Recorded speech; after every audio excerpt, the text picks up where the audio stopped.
मैंने कहा कि यार मेरे लिए सचिन तेंदुलकर नंबर 1 है। आज तक तो मैंने उसको कभी सुना नहीं बोलते हुए कि मैं नंबर 1 हूँ। मैंने ये कहा। उनके जो बच्चे हैं वो आपके बड़े फ़ैन थे, और जब आपने ये कुत्ते वाली बात लिखी तो वो बच्चे आपसे नाराज़ हुए। जी जी, देखिए मैं शाहरुख की बहुत इज़्ज़त करता हूँ, ख़ास तौर से मैं शाहरुख की इसलिए इज़्ज़त करता हूँ कि he is really a family man. He is always looking after his children, his wife, his sister, his family. I really respect him for that. मैं बड़ी इज़्ज़त करता हूँ शाहरुख की। तो अगर मेरे तरफ से कुछ ऐसा हुआ है अनजाने में जिसकी वजह से उनके या उनके परिवार को चोट पहुंची है, तो मैं तो अनकंडीशनल अपॉलॉजी देता हूं शाहरुख को और उनकी फैमिली को, क्योंकि मैं किसी का दिल कभी नहीं दुखाना चाहूँगा। जहाँ तक देखिए, आप अमेरिका से आ रहे थे जी, और फिर जब वापस आए तो आपसे पूछा कि भाई आपकी तलाशी हुई, आपने कहा कि मेरी तलाशी किसने ली, मैं तो इडियट हूँ।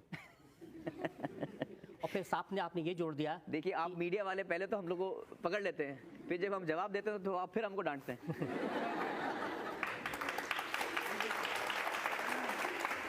अब मैं एयरपोर्ट से आया तो मुझे कोई पूछता है कि भाई आपकी तलाशी हुई, तो मुझे या तो मैं बोलूँगा नो कमेंट्स, क्या बोलूँ मैं। तो मैंने कहा कि नहीं हुई। तो क्यों नहीं हुई? अब मैं 8 घंटा फ्लाइट में बैठ के आया हूँ, मुझे कोई पूछ रहा है कि तलाशी क्यों नहीं हुई। अब मैं क्या जवाब दूँ, क्यों नहीं हुई? तो जो मेरे जहन में आया, मैंने बोला मेरी नहीं हुई क्योंकि मैं इडियट हूँ, तो मेरी तो इडियट लोगों की तलाशी नहीं होती। आपने ये नहीं बताया कि साथ साथ आपने ये कहा कि शाहरुख की इसलिए हुई कि वो बहुत अपने आप को इंटेलिजेंट समझता है। मुझे लगता है ये आपके दिल की बात है जो आप बोल रहे हैं। ये बात सही है कि आप पहले कभी मजाक नहीं करते थे, पहले कभी रिएक्ट नहीं करते थे, और ये जब सिलसिला शुरू हुआ तो फिर ये सिर्फ शाहरुख तक नहीं रुका।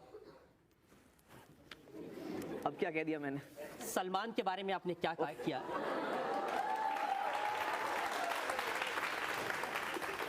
क्या बोला भैया? मुझे ये पता चला कि आपके जो भतीजे हैं उनकी जो फिल्म आई जिसमें आप मेन पीछे सूत्रधार थे, उसमें आपने गाना लिखवाया। वो गाना है मैस्कुलर, वेरी मैस्कुलर, है पॉपुलर, वेरी पॉपुलर। ये सब सलमान के बारे में। फिर उसमें आपने लिखा कि पप्पू दिखने में अंग्रेज है, पप्पू की गाड़ी तेज है, पप्पू कुड़ियों में क्रेज है, और फिर आपने कहा बट पप्पू कांट डांस आला।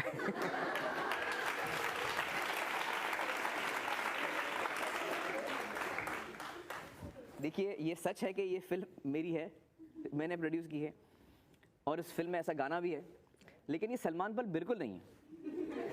मैंने तो ये सुना है कि असलियत में गाना आपने लिखा है और सलमान के लिए लिखा है। नहीं, ये तो लिखा तो अब्बास ने है। और मैं बताऊं ये बात सही क्यों नहीं है, मैं बताऊं, क्योंकि सलमान बहुत अच्छा नाचता है। मैं कुछ गलत बोल रहा हूँ? तो सलमान की जो सारी क्वालिटीज आपने पढ़ी हैं कि वो बड़ा क्रेज, लड़कियों में क्रेज है उसका, चलिए बाकी तो ठीक है, सारी करेक्ट है। वो मतलब वो अंग्रेज दिखता है, ये करता है, वो करता है, सारी चीजें, लेकिन डांस भी अच्छा करता है। वो तो पप्पू सलमान हो ही नहीं सकता। अब 3 इडियट्स है, फिल्म तो भी रिलीज नहीं हुई है, लेकिन कुछ अंदर के लोगों ने मुझे बताया कि उसमें आपका करीना कपूर के साथ बहुत लंबा किस का सीन है। अरे बाप।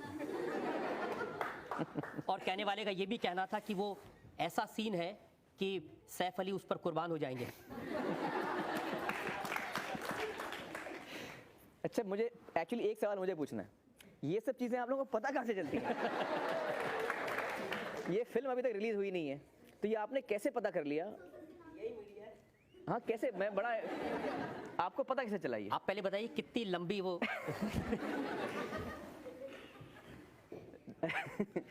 देखिए अब आप फिल्म देखेंगे तो पता चलेगा, टाइम तो किया नहीं मैंने उसको कभी।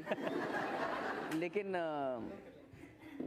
एक रोमांटिक मोमेंट है अच्छा सा, लेकिन ये सब पता कैसे चलता है आपको? फिल्म तो अभी लगी नहीं है।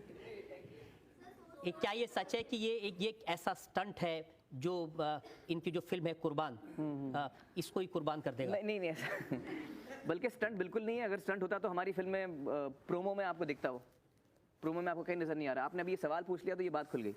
और आप सोच रहे हैं कि कौन है वो जिसने मैं सोच रहा हूँ किसने लीक किया, मैं कैसे किसको पकड़ूं जाके। क्योंकि ये ना तो हमारे प्लान में भी नहीं है कि हम इसको इस्तेमाल करें, क्योंकि हमारे फिल्म का ये सेलिंग पॉइंट नहीं। हमने फिल्म जो बनाई है, हम इन चीज़ों पे थोड़ी हम अपनी फिल्म बेचते हैं या लोगों को अंदर बुलाते हैं इन चीज़ों पे।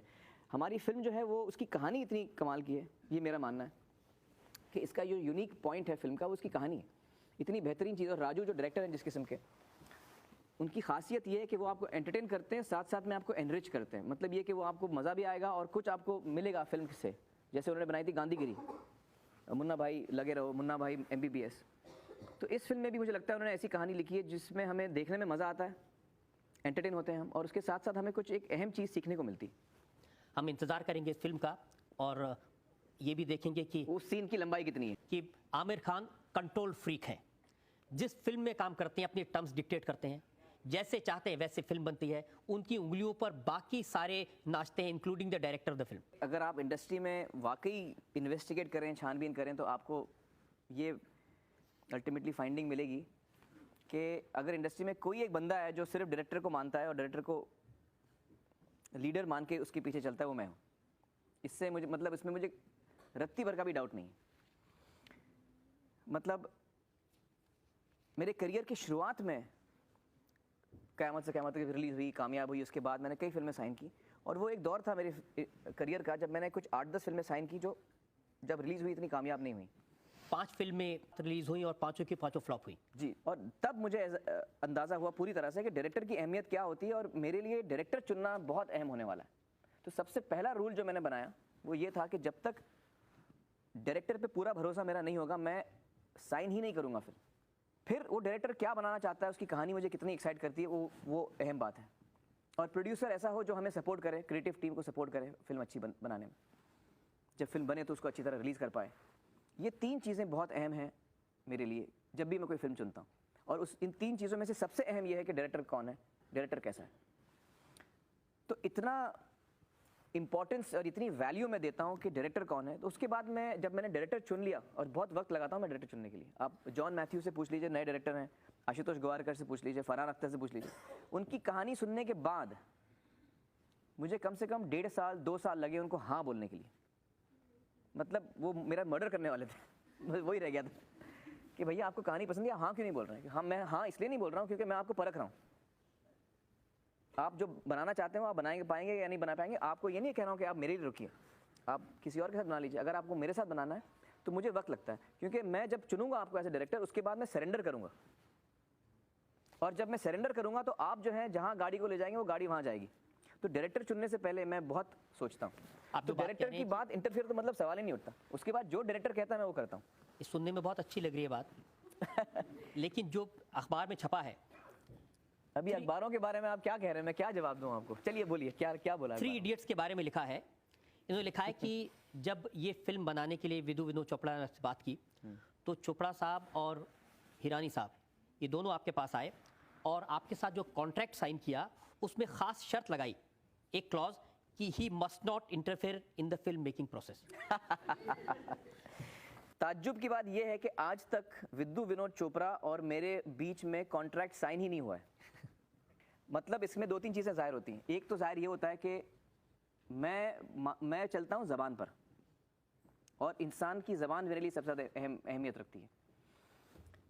विनोद चोपड़ा और मेरे बीच में दैट मीन मतलब इतना कॉन्फिडेंस है हमें एक दूसरे पर, हमें एक दूसरे पर इतना भरोसा है कि हमें पेपर पे वो लिखने की ज़रूरत ही नहीं कि हम क्या काम कर रहे हैं, कैसे काम कर रहे हैं। तो हमारा तो कॉन्ट्रैक्ट ही साइन नहीं हुआ है, तो उसमें क्लॉज कहाँ से आ सकता है कि भैया ये इंटरफेयर नहीं करेगा। या फिर ये हो सकता है कि वो मान के चल रहे हैं कि इंटरफेयर करेगा ही करेगा, तो कॉन्ट्रैक्ट क्या फ़र्क पड़ेगा। जितने लोगों के साथ मैंने काम किया है, आशुतोष गोवारकर हैं, फरहान अख्तर हैं, ये इतने टैलेंटेड लोग हैं, इनका दिमाग बहुत ही क्लियर होता है हर चीज़ के बारे में, वो क्या करना चाहते हैं, और उनको आप डोमिनेट कर ही नहीं सकते। अगर मैं कभी डायरेक्टर बना तो आप मुझे डोमिनेट नहीं कर पाएंगे। हाँ, आप अगर मुझे समझाएं कि यार ये सही नहीं है, ऐसा नहीं, ऐसा होना चाहिए, और मुझे बात लगे कि रजत जी सही कह रहे हैं, ऐसे नहीं ऐसा करो, तो then I will definitely do it. लेकिन आप मुझे कभी फोर्स नहीं कर पाएंगे कि ऐसे ही करो वरना मैं शूटिंग नहीं करूँगा। तो ये जिस किस्म के लोग हैं, बड़े टैलेंटेड लोग हैं। जितने डायरेक्टरों के नाम मतलब मैं गिना सकता हूँ, जॉन मैथ्यूज़ है, आशुतोष गोवारकर हैं, राकेश मेहरा हैं, ये सारे बहुत काबिल और अच्छे डायरेक्टर हैं। लेकिन ये सारे जो लोग हैं आपके साथ जब काम किया तो सक्सेसफुल हुए, लेकिन किसी और के साथ हुआ तो नहीं चले। तो इंडस्ट्री के लोग कहते हैं कि घोस्ट डायरेक्टर हैं, पीछे से चलाते हैं आमिर खान। ये बहुत बात मतलब फैली हुई है और लोग कहते हैं कि मैंने फिल्में डायरेक्ट की हैं, लेकिन ये इतनी अनफेयर इल्ज़ाम है, क्योंकि जितने ये डायरेक्टर हैं, आशुतोष गोवारकर, राकेश मेहरा, ये इतने काबिल डायरेक्टर हैं, इनका क्रेडिट खामोखा मुझे मिल रहा है।